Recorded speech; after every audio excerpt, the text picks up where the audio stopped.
Selamat sore masyarakat Bali yang saya cintai. Pada sore hari ini saya melaporkan tentang persoalan bersama yang kita hadapi di Bali. Yang pertama, saya akan melaporkan tentang perkembangan kasus COVID-19 di daerah yang kita cintai. Dapat saya laporkan sebagai berikut. 1. Hari ini ada tambahan kasus positif sebanyak 7 orang. Semuanya adalah warga negara Indonesia yang terdiri dari 5 orang pekerja migran yang punya riwayat perjalanan ke Bali dan 2 orang dari transmisi lokal. Sehingga dengan demikian sampai hari ini jumlah akumulatif positif COVID-19 menjadi 131 orang. Yang kedua, untuk sembuh hari ini dilaporkan nihil. Jadi tidak ada rumah sakit yang melaporkan ada PDP yang sembuh. Sehingga jumlah akumulatif sembuh sampai hari ini masih sama dengan kemarin sebanyak 36 orang. Kemudian yang ketiga, hari ini ada kabar duka yang saya sampaikan kepada masyarakat Bali bahwa salah satu pasien positif COVID-19 ini meninggal dunia tadi pagi dan kemudian dimakamkan tadi siang pada pukul 13, yakni 1 orang warga negara Indonesia laki-laki usia 51 tahun.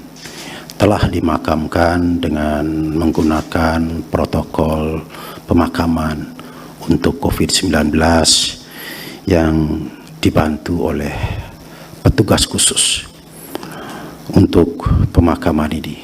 Jadi yang membantu adalah petugas khusus sahabat kita dari Korem 163 Wirasatya dan juga Dandim Badung ya. Sehingga dengan demikian jumlah akumulatif yang meninggal menjadi bertambah 1 orang hari ini sehingga menjadi 3 orang, yakni 2 orang warga negara asing yang sudah saya umumkan dulu dan 1 orang warga negara Indonesia. Untuk yang ketiga, yang keempat ya, PDP yang masih dalam perawatan sebanyak 92 orang.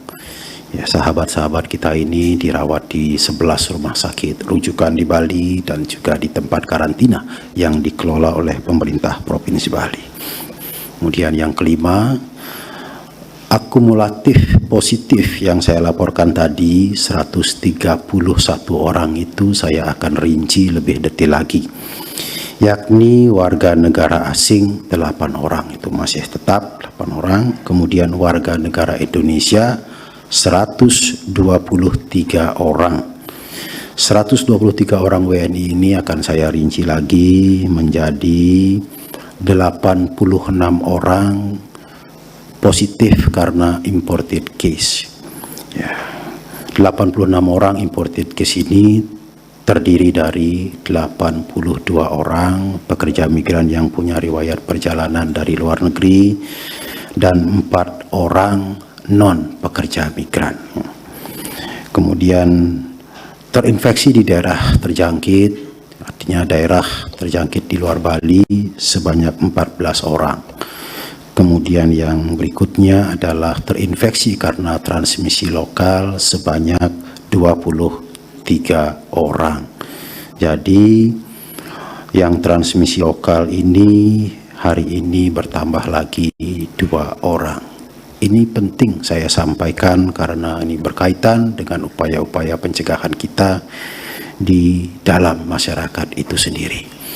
Adanya pertambahan kasus positif karena transmisi lokal ini harus kita waspadai bersama supaya tidak ada pertambahan lagi.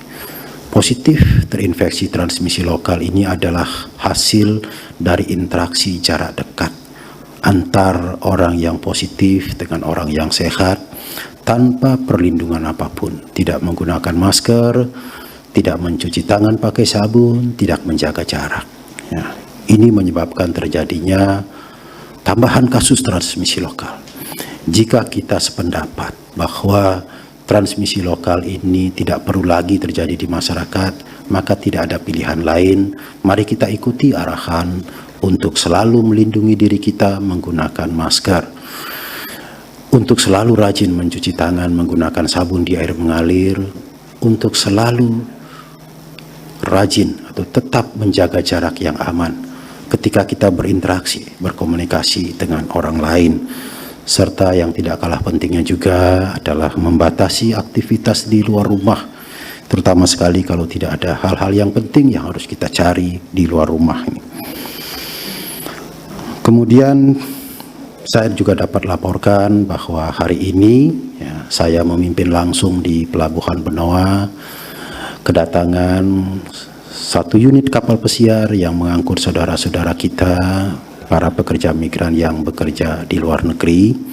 Atas arahan dari Gugus Tugas Nasional, pemerintah Provinsi Bali diminta untuk memfasilitasi supaya pemulangan ABK ini baik asal Bali maupun non-Bali dapat berjalan dengan baik dan lancar, serta dalam pelaksanaan yang mengikuti prosedur yang ketat untuk pencegahan COVID-19 ini.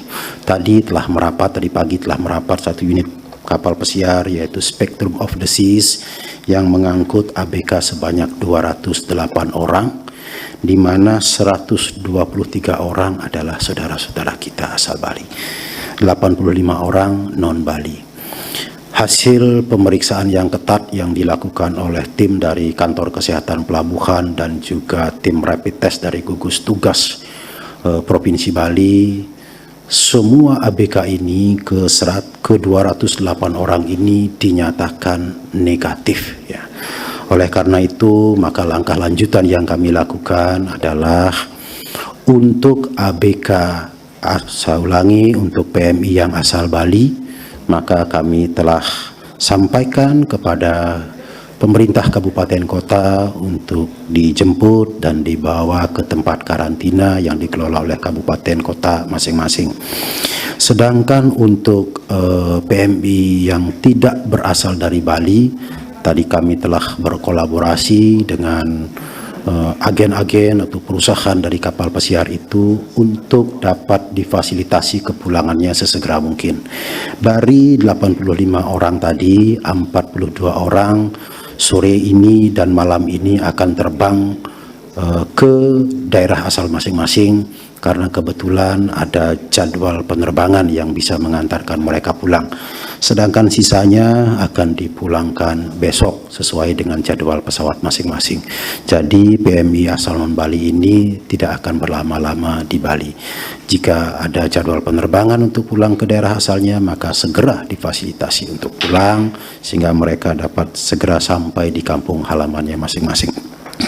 Demikian yang dapat saya laporkan berkaitan dengan kasus COVID-19 ini. Kemudian berikutnya saya menyampaikan informasi kepada seluruh masyarakat Bali, dan ini saya sampaikan dengan penuh keprihatinan bersama. Ada satu peristiwa-peristiwa lapangan yang kurang positif saya lihat, yakni ada penolakan dari kelompok-kelompok kecil masyarakat terhadap tempat-tempat karantina yang dikelola oleh pemerintah kabupaten kota. Penolakan-penolakan ini dilakukan sehingga menyulitkan pemerintah kabupaten kota untuk mengkarantina para PMI dari daerah kabupaten kota masing-masing. Bagi kami, pemerintah Provinsi Bali dan juga gugus tugas Provinsi Bali, tentu hal ini sangat memprihatinkan. Kami menjadi mempertanyakan di mana sesungguhnya konsep-konsep nilai-nilai yang diwariskan oleh para leluhur kita di Bali, yakni tentang penyamubrayaan, tentang paras-paros, tentang gilik saguluk salulung sebayan take, dan nilai-nilai positif lainnya. Bagaimana pemahaman kelompok-kelompok masyarakat itu melakukan penolakan terhadap tempat-tempat karantina.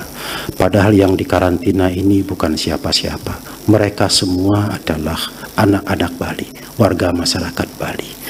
Mereka yang dikarantina oleh pemerintah kabupaten kota ini juga adalah yang sudah kami rapid test dan hasilnya negatif.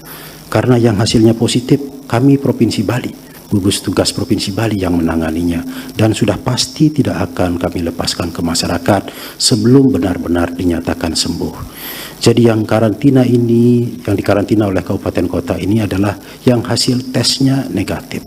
Hanya saja karena prosedur untuk pencegahan COVID-19 ini mengharuskan mereka untuk karantina selama 14 hari, maka kita karantina. Jadi karantina ini adalah upaya untuk memastikan bahwa sahabat-sahabat kita, saudara kita, anak-anak kita yang negatif ini, jika mereka potensi menjadi positif, maka sudah kita amankan di tempat karantina.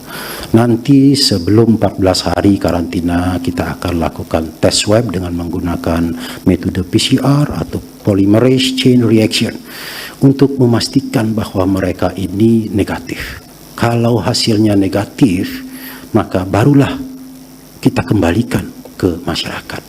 Karena mereka adalah warga negara kita, saudara kita, sahabat kita, bagian dari masyarakat kita. Tetapi kalau nanti di dalam karantina ini setelah dilakukan tes terhadap spesimen swabnya ternyata positif, maka gugus tugas provinsi yang akan mengambilnya ke kabupaten untuk dibawa ke provinsi, ditangani di provinsi.